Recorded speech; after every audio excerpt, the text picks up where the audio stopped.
Ibu, silakan duduk. Ya, kita cuci tangan dulu ya sebelum berbincang-bincang. Baik, di sini saya akan mengajarkan cuci tangan 6 langkah menggunakan alkohol. Ya. Baik, sudah. 1, dengan 2 seperti ini, 3, 4, 5, 6. Kukunya biar bersih. Baik. Sebelumnya selamat pagi Ibu. Nah, perkenalkan, nama saya Nila Astria. Saya adalah bidan yang berjaga di pagi hari ini. Baik, ada yang bisa saya bantu Ibu? Ya, saya ingin menikah 1 bulan lagi dan saya ingin konsultasi tentang rencana saya mempunyai anak. Oh, rencana untuk kehamilan ya? Oke, baik. Sebelumnya ini dengan Ibu siapa ya? Anak Anak N. Usianya berapa Ibu? 24. 24 tahun ya. Kalau boleh tahu nama suaminya siapa Bu? Tuan N. N. Usianya 25. 25 tahun. Kerjaannya apa Ibu? Di perusahaan. Perusahaannya. Baik, di Balai Indonesia Agama Islam ya? Ya. Sekarang kita akan berbincang-bincang mengenai persiapan kehamilan ya, karena kan sebulan lagi ibu akan menikah. Berarti ini belum ibu dong, masih mbak ya, tapi calon ibu juga. Nah, sebelum kita berbicara lebih jauh, sebelumnya apa sih yang ibu ketahui terkait dengan persiapan kehamilan? Saya belum Belum pernah baca referensi terkait dengan materi ini. Baik, kalau begitu saya akan menjelaskannya, di mana persiapan kehamilan itu memang sangat penting. Bahkan kesadaran ibu untuk datang kemari itu adalah suatu tindakan yang luar biasa yang jarang sekali dilakukan oleh orang lain. Jadi bisa datang ke bidan, mencari tahu, meminta informasi terkait dengan persiapan kehamilan, di mana konseling persiapan kehamilan ini sangat penting. Dan tujuannya adalah untuk mempersiapkan, untuk mengetahui apa saja sih yang boleh dilakukan, apa saja yang tidak boleh dilakukan oleh seorang ibu hamil, sehingga pasangan suami dan istri itu bisa memenuhi apa saja kebutuhan-kebutuhan dari si kecil. Seperti itu. Nah, selanjutnya persiapan kehamilan itu melalui beberapa poin. Nah, di sini saya akan menjelaskannya dari poin ke poinnya. Untuk poin yang pertama, saya menekankan yaitu persiapan fisik. Segala sesuatu itu dimulai dari ibu, dimulai dari fisik ibu. Ya, persiapan fisik itu melalui TTV, pemeriksaan tanda-tanda vital. Itu meliputi pemeriksaan tekanan darah, nadi, suhu badan, lalu ada juga pernapasan. Selanjutnya ada status gizi. Status gizi ibu nanti bisa diukur melalui lingkar lengan ibu. Lingkar lengan minimal untuk seorang yang gizinya terpenuhi adalah 23,5 cm. Nah, kalau kurang dari itu berarti ibu mengalami kekurangan energi kronik dan itu harus segera ditindaklanjuti sebelum ibu melangkah ke masa kehamilan.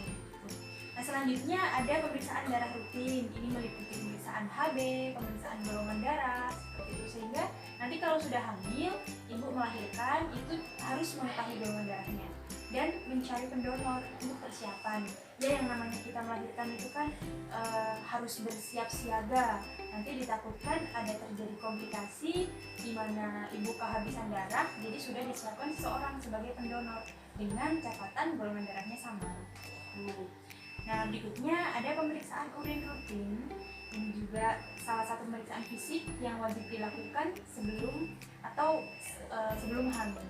Dan berikutnya ada pemeriksaan lain seperti pemeriksaan infeksi menular seksual, AIDS, HIV, malaria. Tapi itu pemeriksaan penunjang yang memang benar-benar mendesak atau harus benar-benar dilakukan. Nah, untuk poin berikutnya ada persiapan gizi ibu, di mana persiapan gizi hubungan eratnya dengan pola makan ibu sehari-hari. Apakah pola makannya sudah mencakup makanan 4 sehat 5 sempurna dengan kandungan nutrisi semua komponen terpenuhi seperti karbohidrat, lemak, protein, lalu ada mineral dan vitamin. Nah, selanjutnya kebutuhan mineral. Ibu kalau boleh tahu biasa mengkonsumsi air putih berapa gelas per harinya? 8 gelas per hari ya, baik, itu bagus sekali. Dan nanti kalau sudah hamil, kebutuhan cairan itu meningkat ibu. Kenapa? Karena kan ada janin juga di dalam kandungan sehingga kebutuhan cairannya meningkat. Bukan hanya ibu saja yang membutuhkan cairan, tapi juga ada cairan dari janin ibu. Nah selanjutnya ibu kan nanti kalau hamil akan diberikan tablet-tablet penambah darah atau ada juga tablet vitamin dan kalsium seperti itu. Dimana ini untuk mendongkrak komponen penting di dalam tubuh yang benar-benar harus terpenuhi selama hamil. Nah, karena di samping ibu mengkonsumsi itu, ibu dilarang atau jangan mengkonsumsi teh dan kopi sebelum makan atau setelah minum obat, karena teh itu bisa menghambat penyerapan vitamin yang diberikan ibu. Nah, poin berikutnya ada imunisasi tetanus, di mana imunisasi tetanus ini digunakan untuk supaya tubuh ibu itu bisa membentuk imunitas atau antibodi terkait dengan penyakit tetanus dan difteri. Di mana penyakit tetanus dan difteri ini sangat membahayakan, apalagi ibu hamil. Nah, suntik tetanus dan difteri ini ada 5 kali ibu biasanya. Nah, nanti harus lulus semua 5 kali. 5 kali harus lulus semua ya suntiknya, imunisasinya. Nah, untuk berikutnya persiapan yang perlu dilakukan adalah menjaga kesehatan organ reproduksi. Seperti kalau setiap hari itu ibu harus mengganti, mohon maaf, celana dalam itu 2 kali sehari untuk menjaga kebersihan. Lalu jangan menggunakan pakaian-pakaian yang terlalu ketat seperti celana jeans yang pensil atau legging yang terlalu ketat. Karena apa? Pakaian yang ketat itu akan menghilangkan kelembapan di area reproduksi sehingga menghambat pertumbuhan bakteri baik di area organ reproduksi. Selain itu, kalau ketat kan nanti jadi udaranya tidak berganti bu, sehingga itu akan memicu tumbuhnya bakteri-bakteri jahat dan virus. Itu. Nah selain itu bisa dilakukan penggantian pembalut ya pada saat menstruasi itu 4 jam sekali bu. Jadi tidak boleh satu pembalut itu sampai pagi sampai sore hari. Itu jangan, apalagi di hari dimana menstruasinya sedang deras-derasnya. Itu kalau perlu, kalau sudah mulai penuh lebih baik diganti. Karena ketika pembalut itu penuh dengan darah, di situ kan darah kotor bu, dan ketika dia lembab itu akan bisa menimbulkan pertumbuhan bakteri. Nah, selain itu yang ingin saya sampaikan ada juga ketika ibu mau maaf ya buang air besar atau buang air kecil, itu ceboknya dari arah depan ke belakang ibu, jangan terbalik. Mungkin selama ini kita atau orang awam itu biasa cebok ya sudah cebok saja, tapi di sini kita ceboknya dari depan ke belakang. Karena apa? Kalau dari depan itu kan organ reproduksi ya, organ vital, itu jangan sampai bakteri yang dari belakang malah justru didorong ke depan, tapi sebaliknya yang dari depan ke belakang. Nah, untuk berikutnya yaitu ada persiapan psikologis. Sebenarnya kesehatan fisik kita itu sangat dipengaruhi oleh kesehatan psikologis. Jadi sebenarnya pada kehidupan seseorang itu psikologis ini sangat berperan penting, di mana dia sangat berpengaruh kepada kesehatan fisik seseorang. Bayangkan saja ketika psikologi seseorang terganggu.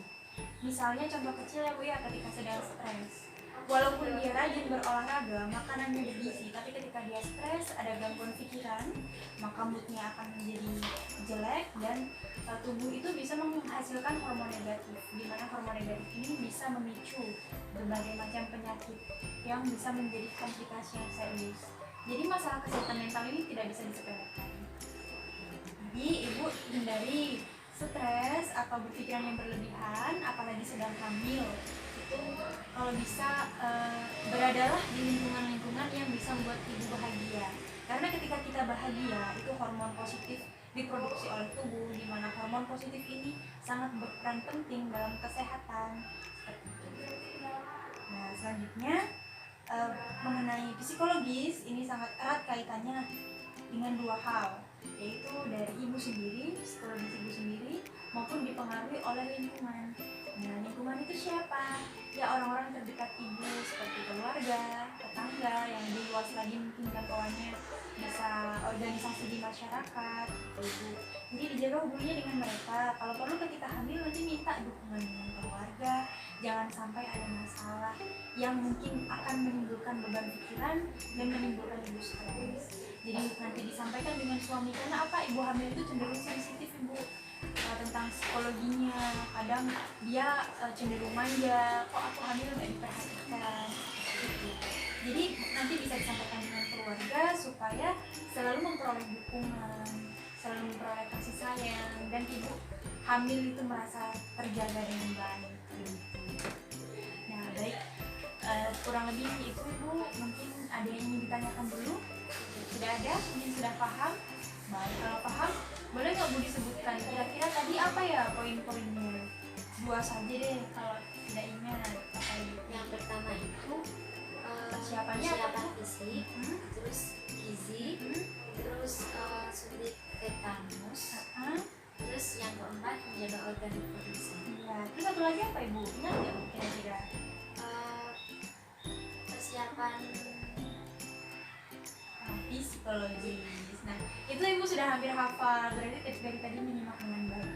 Baik, kalau begitu semoga ya ini ilmunya bisa bermanfaat, bisa diterapkan mulai dari sekarang ya sedini mungkin, karena semakin baik kita melakukan prepare terhadap kehamilan, insya Allah kehamilannya akan sehat dan baik-baik saja, seperti itu Ibu.